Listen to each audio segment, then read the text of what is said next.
India দিল্লিতে আছে, India আমরা দিল্লিতে থাকবো। বাংলায় কংগ্রেস, সিপিএম, বিজেপির সাথে লড়াই করে। একজন উল্লেখযোগ্য নেত্রী, তিনার এই সময়ে বিধানসভা আসাটা জরুরি ছিল। সব ধর্মেই কিছু গদ্দার থাকে, কিছু কুলাঙ্গার থাকে। হুমায়ুন কবির অবশ্যই ব্যাপারটা পারবেন। দর্শক, রাজনীতির ময়দান যে কতটা নির্মম এবং অবিশ্বাস্য হতে পারে তার সবচেয়ে বড় এবং জীবন্ত উদাহরণ হয়ে দাঁড়িয়েছে আজকের পশ্চিমবঙ্গ। যে নেতাকে একদিন চরম অপমান করে আক্ষরিক অর্থে ঘাড় ধাক্কা দিয়ে দল থেকে বের করে দেওয়া হয়েছিল, আজ ভাগ্যের নির্মম পরিহাসে তিনিই হয়ে উঠেছেন এককালের দাপুটে নেত্রীর শেষ ভরসা। শুধু তাই নয়, নিজের ভাইপোকে ক্ষমতার মসনদে বসাতে গিয়ে যে যোগ্য এবং বিশ্বস্ত নেতাকে চরম অবহেলায় দূরে সরিয়ে দেওয়া হয়েছিল, আজ সেই নেতাই রাজ্যের মুখ্যমন্ত্রী হয়ে সেই প্রতাপশালী নেত্রীকে ক্ষমতা থেকে টেনে হিঁচড়ে মাটিতে নামিয়ে এনেছেন। রাজনীতির এমন নিষ্ঠুর প্রতিশোধ আর রোমাঞ্চকর নাটক বোধহয় হলিউডের কোনো থ্রিলার সিনেমাতেও দেখা যায় না। ক্ষমতার দম্ভে যিনি একদিন ধরাকে সরা জ্ঞান করতেন, আজ সেই কোণঠাসা, ক্ষমতাচ্যুত এবং অসহায় নেত্রীকে রাজনৈতিক লাইফ সাপোর্ট দিতে এগিয়ে এসেছেন সেই চরম অপদস্থ হওয়া বিতাড়িত নেতাই। হ্যাঁ দর্শক, বাংলার রাজনীতিতে আজ এমন এক অবিশ্বাস্য সমীকরণ তৈরি হয়েছে যা তাবড় তাবড় রাজনৈতিক পণ্ডিতদের রাতের ঘুমও কেড়ে নিয়েছে। কিভাবে এককালের দাপুটে নেত্রী নিজের অহংকারের আগুনে পুড়ে আজ রাজনৈতিকভাবে পথের কাঙাল হলেন, আর কেনই বা তার চরম শত্রুরাই আজ তার দিকে ছুড়ে দিচ্ছেন রাজনৈতিক অক্সিজেন। শুনুন, সব ধর্মেই কিছু গদ্দার থাকে। পর্দার আড়ালে লুকিয়ে থাকা এই চমক দেয়া রাজনৈতিক দাবা খেলার পুরো গল্পটা জানতে আজকের এই এক্সক্লুসিভ মেগা ডকুমেন্টারি একটুও না টেনে শেষ পর্যন্ত দেখুন। এবারের 2026 সালের বিধানসভা নির্বাচনে বাংলার মাটিতে যা ঘটেছে তা রীতিমতো এক রিক্টার স্কেলে মাপা রাজনৈতিক ভূমিকম্প। টানা 15 বছর ক্ষমতায় থাকার পর নিজেকে বাংলার অঘোষিত সম্রাজ্ঞী ভাবা মমতা বন্দ্যোপাধ্যায় আজ ক্ষমতার অলিন্দ থেকে একেবারে ছিটকে গেছেন। শুধু সাধারণ মানুষই নন, তার নিজের দলের নেতাকর্মী, এমনকি যারা এবার কোনো মতে বিধায়ক নির্বাচিত হয়েছেন, তারাও এই মর্মান্তিক এবং লজ্জাজনক পরাজয় কিছুতেই হজম করতে পারছেন না। সবার চোখে মুখে এখন একটাই প্রশ্ন, কিভাবে এমনটা হলো? চোখের সামনে তাসের ঘরের মতো ভেঙে পড়েছে একটা আস্ত রাজনৈতিক সাম্রাজ্য। দলনেত্রী মুখ্যমন্ত্রী পদ থেকে ছিটকে যাওয়ার পর তৃণমূল কংগ্রেসের ভেতরে ইতিমধ্যেই শুরু হয়ে গেছে ভাঙনের তীব্র ফাটল। নেতৃত্বহীন একটা দল যেমন দিশেহারা হয়ে পড়ে, তৃণমূলের অবস্থাও আজ ঠিক তেমনই।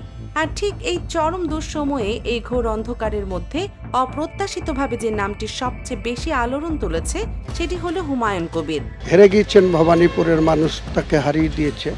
তিনি যদি আসতে চান, আমাকে ব্যক্তিগত স্তরে বললে হুমায়ুন কবির অবশ্যই ব্যাপারটা। আপনাদের নিশ্চয়ই মনে আছে, এই হুমায়ুন কবিরকে দলের ভেতর নিজের স্বাধীন মত প্রকাশ করার অপরাধে একদিন এই মমতা বন্দ্যোপাধ্যায় চরম অপমান করে তৃণমূল থেকে বের করে দিয়েছিলেন। চরম অপদস্থ হয়ে তাকে রাস্তায় নামিয়ে দেওয়া হয়েছিল। কিন্তু রাজনীতি যে বড়ই অদ্ভুত। দল থেকে বহিষ্কৃত হওয়ার পর হুমায়ুন কবির কিন্তু দমে যাননি। অপমানের কড়া জবাব তিনি দিয়েছেন রাজনীতির ময়দানে। তিনি আম জনতা উন্নয়ন পার্টির নামে নতুন দল গড়লেন এবং বুক চিতিয়ে লড়াই করে এবারের নির্বাচনে মুর্শিদাবাদ জেলার দুটি অত্যন্ত গুরুত্বপূর্ণ আসন নওদা এবং রেজিনগর থেকে বিপুল ভোটে জয়ী হলেন। দর্শক, এবার আসি আসল চমকে। ভারতীয় নির্বাচন বিধি অনুযায়ী কোনো প্রার্থী দুটি আসনে জয়ী হলে তাকে একটি আসন অবশ্যই ছেড়ে দিতে হয়। অর্থাৎ হুমায়ুন কবির চাইলেও নওদা এবং রেজিনগর দুটি আসন নিজের হাতে ধরে রাখতে পারবেন না। তাকে যে কোনো একটি আসন থেকে পদত্যাগ করতে হবে এবং সেখানে নিয়ম অনুযায়ী আগামী 6 মাসের মধ্যে উপনির্বাচন হবে। এই পরিস্থিতিতে সাধারণ কোনো নেতা হলে নিজের দলের অন্য কোনো বিশ্বস্ত লোককে এই আসনে দাঁড় করাতেন। কিন্তু হুমায়ুন কবির যে রাজনৈতিক মাস্টার স্ট্রোকটি দিলেন তা দেখে গোটা ভারতের চোখ কপালে উঠে গেছে। যে নেত্রী তাকে চরম অপমান করে তাড়িয়ে দিয়েছিলেন, সেই কোণঠাসা মমতা বন্দ্যোপাধ্যায়কে তিনি ছেড়ে দেওয়া আসন থেকে উপনির্বাচনে দাঁড়ানোর প্রস্তাব দিয়েছেন। হুমায়ুন কবির চান মমতা বন্দ্যোপাধ্যায় ওই আসন থেকে জয়ী হয়ে মাথা উঁচু করে বিধানসভায় আসুক এবং একটি শক্তিশালী বিরোধী দলের নেতার ভূমিকা পালন করুক। কিন্তু দর্শক, প্রশ্ন হলো যে মমতা তার সাথে এমন চরম বেইমানি করেছে, তার প্রতি হুমায়ুনের হঠাৎ এই দরদ কেন? এর পেছনে রয়েছে এক সুগভীর রাজনৈতিক অঙ্ক। তৃণমূল কংগ্রেস এই মুহূর্তে আক্ষরিক অর্থে অভিভাবকহীন। বিধানসভায় বিরোধী দলের নেতা হিসেবে দলের অন্দরে যাদের নাম উঠে আসছে তাদেরকে দলের জয়ী বিধায়করাই মানতে নারাজ। এই নেতাদের কোনো রাজনৈতিক ওজন বা কারিশমা নেই। বিধানসভায় দাঁড়িয়ে বিজেপির মতো শক্তিশালী শাসক দলের চোখে চোখ রেখে কথা বলার ক্ষমতা এদের কারণেই। অন্যদিকে তৃণমূল কংগ্রেসের ভেতরে যে তীব্র ভাঙন শুরু হয়েছে তা রুখতে গেলে মমতা বন্দ্যোপাধ্যায়ের মতো একজন পোড় খাওয়া নেত্রীর সরাসরি ময়দানে থাকাটা অত্যন্ত জরুরি। তিনি যদি বিধানসভার ভেতরে না থাকেন তবে বিরোধী দল হিসেবে তৃণমূলের অস্তিত্বই ইতিহাস হয়ে যাবে। হুমায়ুন কবির খুব ভালো করে জানেন মমতা বন্দ্যোপাধ্যায় তার সাথে ব্যক্তিগত তিক্ততা যতই থাকুক না কেন এই মুহূর্তে বিধানসভায় একজন অত্যন্ত কড়া এবং অভিজ্ঞ বিরোধী দলনেতা প্রয়োজন। যেহেতু মমতা বন্দ্যোপাধ্যায় রাজ্যের প্রাক্তন মুখ্যমন্ত্রী এবং দীর্ঘদিনের এক রাজনৈতিক মুখ, তাই তিনিই পারবেন বিজেপির শক্ত প্রাচীর সামনে দাঁড়িয়ে জোরালো প্রতিরোধ গড়ে তুলতে। ব্যক্তিগত আক্রোশ ভুলে তাই বৃহত্তর রাজনৈতিক স্বার্থে হুমায়ুন কবির তার ছেড়ে দেয়া আসনটি উপহার হিসেবে তুলে দিতে চাইছেন মমতার হাতে। তবে আজকের এই করুণ পরিণতির জন্য মমতা বন্দ্যোপাধ্যায় কিন্তু নিজেই সম্পূর্ণ দায়ী। একটু পেছনে ফিরে তাকালে স্পষ্ট হয়ে যাবে তার এই মহাপতনের আসল কারণ। দলের ভেতরে যখন গণতন্ত্র থাকে না, যখন যোগ্যতার চেয়ে রক্তের সম্পর্ক বড় হয়ে ওঠে, তখন পতন অনিবার্য।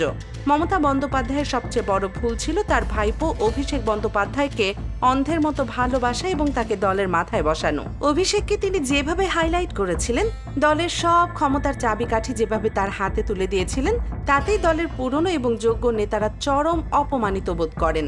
অভিষেক যে ওই বিশাল জায়গার যোগ্য নন তা দলের নিচু তলা থেকে ওপর তলা পর্যন্ত সবাই জানত, কিন্তু মমতার ভয়ে কেউ মুখ খুলতে সাহস পাননি। আর এই অন্ধ ভাইপো প্রেমের সবচেয়ে বড় বলি হয়েছিলেন শুভেন্দু অধিকারী।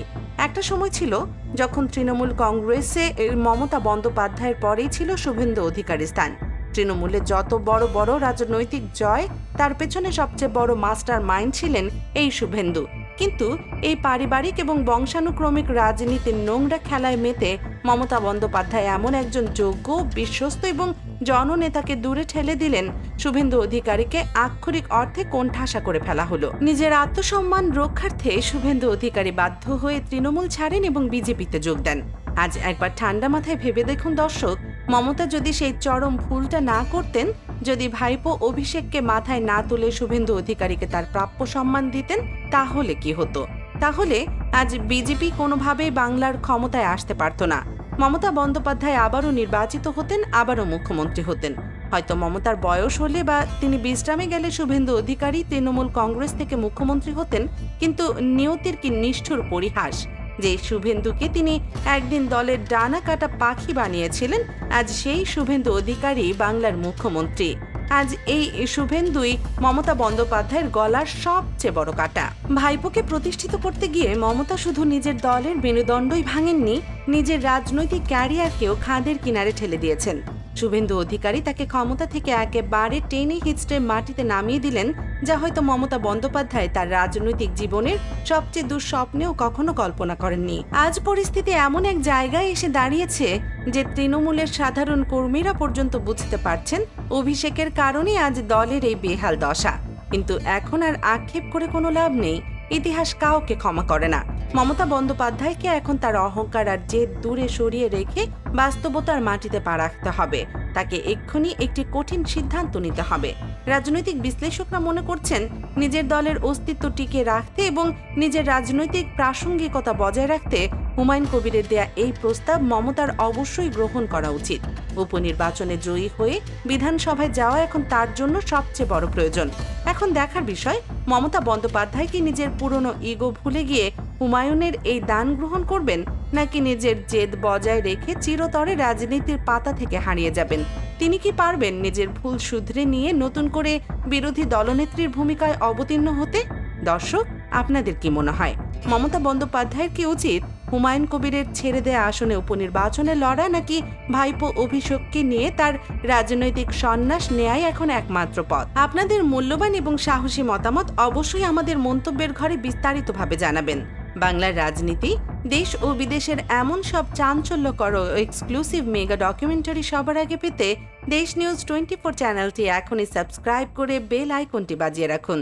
সত্যের পক্ষে থাকুন, সচেতন থাকুন। আল্লাহ হাফেজ।